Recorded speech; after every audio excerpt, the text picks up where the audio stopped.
Hey guys, Pete here, HVAC Greatness. I'm getting ready to tell you how to make $1 million per year as a one-man heating and air conditioning owner-operator. Now, many of you watching this, you will never achieve this because you're not going to listen to what I'm telling you. But for those of you who pay attention, apply it.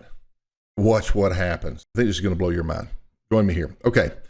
First of all, let's talk about what it takes in order to take a residential heating and air conditioning business owner and get him elevated to the point where he's truly profitable. So let's talk about your resources, and these are things that you're going to depend on your day-to-day operations. Number one, technicians. Who's going to be doing that work? All right, this is where your skills as an owner-operator must be highly polished. You must be well-trained. You must know what you're doing. If you're not, keep taking classes, keep learning, keep probing, stay curious, right? Keep learning more and more about the big picture to repairs, not just replacing a component. What is going on for the entire system?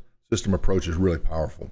Number two is installers. Replacing that equipment is probably your largest profit center. There's greater margins in that because there's greater value in new equipment than there is in a repair of old equipment. That's just the way it works. And so this is an area that has really been overworked by your competitors, by larger companies, and some of your customers are going to be a little sensitive to salesy type approach. But the beauty of being a one-man operation where you're basically a technician, business owner, you're way more trustworthy if you set yourself up properly. Number three is office support. Think about technology, CRMs, virtual office, AI, part-time help. Okay, there's nothing wrong with getting a little bit of help. You can still be a one-man operation and have people help you out here and there. All right, we're going to talk a little bit about that. Number three is sales and marketing. This is probably the most underutilized tool that you can be applying to your business. Now, I want to pause right here and I'm going to tell you up front what your problem is. Okay, the reason why you're stuck and you're plateauing and you're not getting anywhere. It's up here, and it's in not just your mind, but in the mind of the people that you're getting in front of. The two have to come together.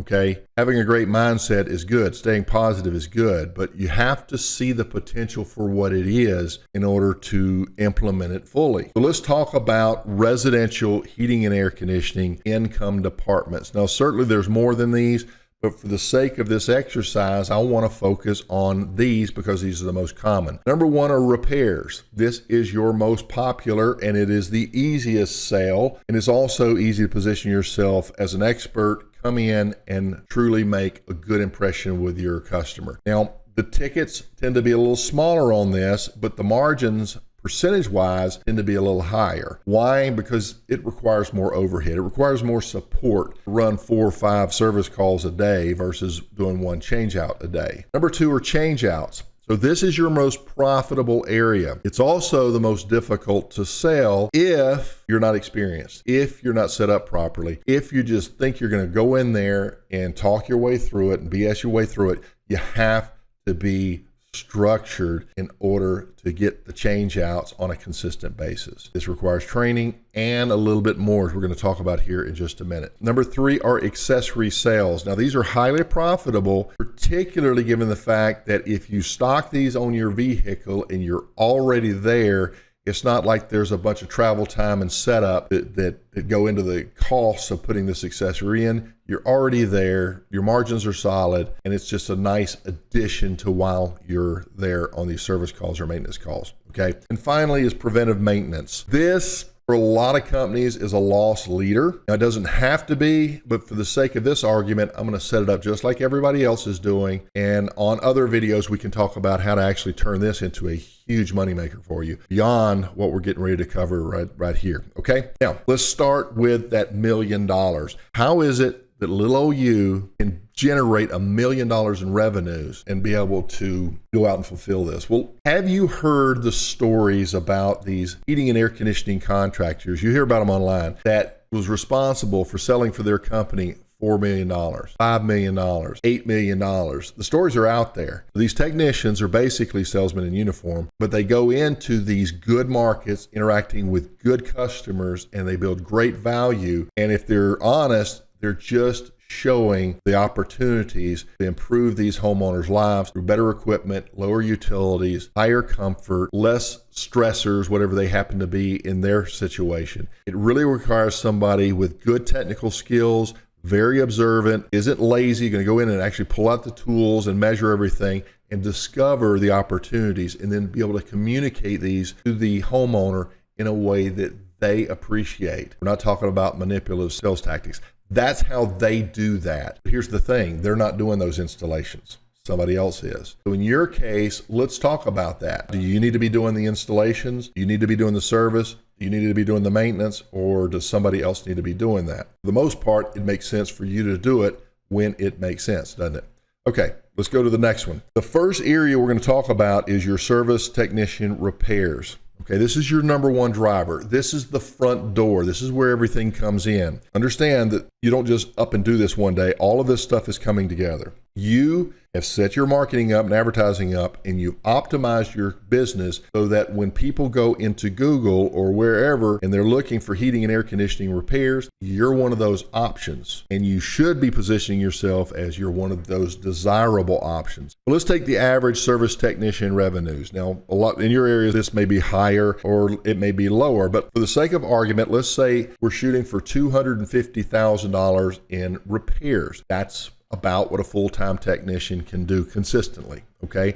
So let's break that down. If your average repair were $500, and by the way, it should be, if it's not, you probably need to be looking at your pricing tools and figure out where you're off, because the service department is very high overhead and it's actually a lot more expensive to operate than even business owners understand. So $250,000 divided by $500 tickets, that would mean that you need to be about 500 repairs per year. So if we take the 50-week work week, we know there's 52 weeks in a year, we take 2 weeks out, right? You got a week's vacation, you got a week's paid holidays, and you're really only available to work 50 weeks. So if we can divide those 50 weeks by 500 service calls, we're averaging about 10 service calls per week, or about 2 per day. Now that's average, okay? When it's really busy, there'll be a lot. When it's really slow, there may be none. We have to manage that and make sure that we're hitting our quota and averaging 2 calls per day or 10 per week throughout the year.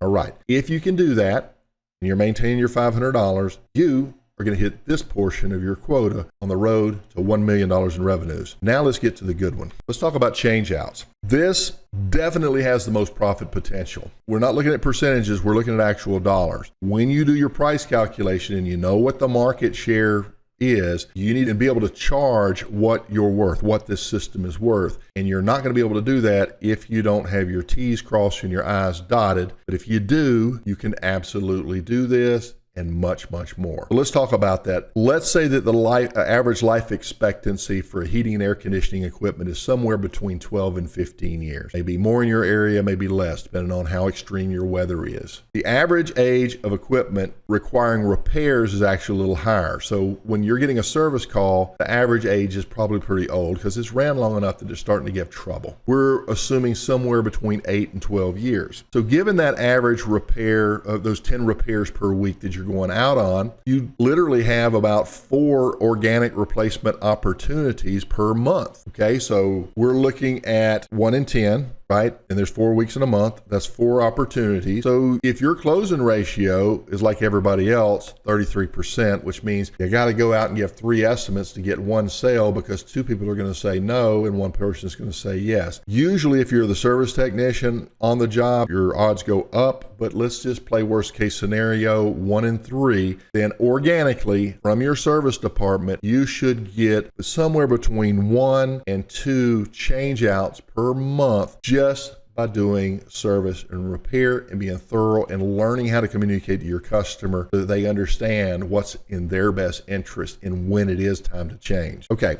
Next is generating the additional 6 to 9 estimates that you would need in order to make sure you're getting that 1 per week. Say 6 to 9, remember, you go on 3 estimates, you get 1 sale. So if we go on 6 estimates, we're getting 2 sales. So this is your extra 2 to 3 change outs per month. Means you need to be advertising and actually going on estimates another 6 to 9 times per month on average. And as the work comes in more organic, you throttle your advertising back and you don't have to spend as much. But you need to have this built into your system because consistency is the name of the game on this, okay? So if you're advertising, you're looking at a $15,000 average replacement system cost. And I know if you're saying, Pete, we're only 8,000 here, 10,000 here, not 15,000. You can never get that here. We're gonna address that here in just a minute because I think these numbers are very realistic, and I think you're gonna be surprised when we get to these totals exactly how much potential you have. But I'm saying $15,000 because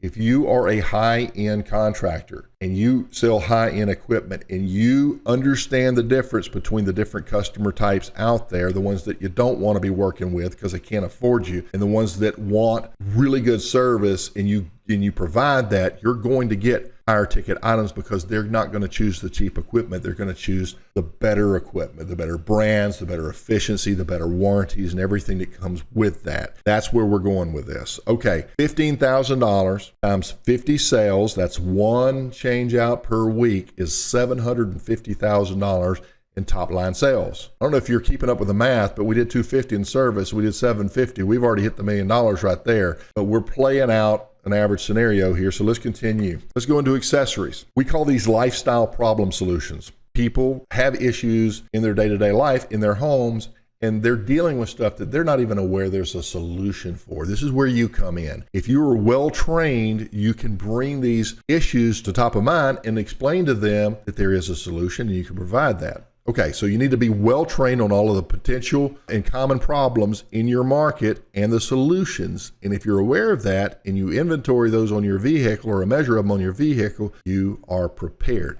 Now, considering the average sale of an accessory of being $1,000, and by the way, it probably should be higher than that. So when you're going out on every service call that you go on or maintenance call, you should be able to identify opportunities on just about every customer. And usually, if you're bringing this to their attention, somewhere between 20% and 40% of those customers, they want to improve that condition because they didn't realize perhaps that you had that solution. It could be indoor air quality. It could be a new Wi-Fi thermostat and they're using the old traditional ones. It could be lightning and surge protection. It could be a host of other safety things. It could be equipment monitoring. There's a lot of different things that you can offer to make their lives better. And by bringing this to their attention every time in a way that doesn't feel salesy or pushy, you are allowing them to choose for themselves what they want.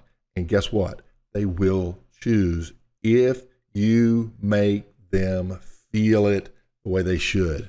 So if you're going on 500 service calls throughout the year, and 20% of them actually buy your improvements on your accessories, you're looking at about 100 sales times $1,000. That is $100,000 of additional revenues on top of what you're already doing throughout the year. Those are your accessory examples there. So now let's move into preventive maintenance. Equipment care and customer bonding is the name of the game here. If you're taking good care of the equipment and the customer appreciates that, that's also an opportunity for you twice a year to bond with that customer, to build a relationship. Now, that's been the strategy for the mega heating and air companies for years. They bring in high personality types, good personality types to bond with these customers to build that trust. And then when it comes time for repairs or replacement, they tend to get that job. We measured our closing ratio on our maintenance agreement customers when I had my business, and we sold 9 out of every 10, or 8.5, almost 9 out of every 10 replacement opportunities we got without even a second bid coming in. These are different times. You may be doing less than that, but that's the opportunities that you can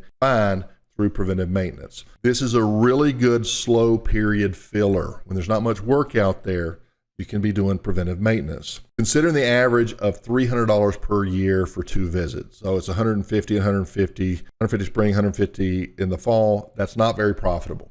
Okay, you're not making a lot of money there. It costs you pretty close to that to come out. And sometimes you do it as a loss. But that's this particular strategy. There are other strategies we can discuss on other videos, but let's use the one that's most common for now. Next is there are about 8 weeks in the spring and about 8 weeks in the fall that you just don't have much going on. So we need to be doing these types of jobs. So if we have 3 visits per day, and you could do 4, and we had 8 weeks times 5 days a week times 3 customers a day. That's 120 maintenance agreement visits in the spring and 120 maintenance agreement visits in the fall. And so 120 times $300 a year is $36,000 worth of revenues. So there's your first payment or your first return on that investment for preventive maintenance. Next is that, remember the lifestyle problem solve? You're in there and you start bringing these things to their attention. And if 20% of them say, yeah, go ahead and put that in while you're here, now you're talking about 20% of that 120 buying $1,000. That's a $24,000 additional revenue that you wouldn't have had if you didn't have preventive maintenance customers. So that 36 just jumped to $60,000, 36,000 plus 24,000. Now, given that 1 in 12 systems are getting old and they need to be considered replacement, now you have an opportunity to get 10 change outs out of these per year.